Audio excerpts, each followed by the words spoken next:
Yang harus dilakukan Prabowo Subianto begitu selesai dilantik sebagai Presiden Indonesia adalah utamanya untuk rakyat Aceh, yakni membuka kembali pembicaraan perihal bendera Aceh. Bendera Aceh telah terlalu lama mengendap tanpa proses negosiasi. Bahkan serasa bagaikan para pihak muntah untuk memulai membicarakannya secara terbuka.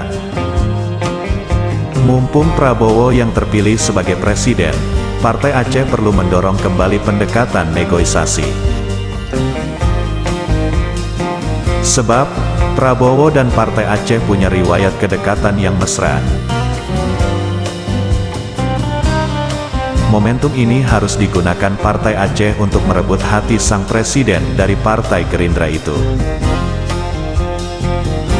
Prabowo setidaknya melunak dengan memberi ruang dialog lebar antara delegasi Aceh dan Jakarta.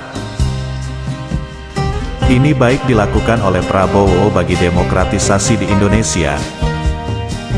Ingat, walau punya bendera, Aceh mustahil merdeka dan pisah dari Indonesia. GAM telah bersetuju untuk kata damai dengan mengorbankan puluhan ribu senjata dan membubarkan sayap militernya.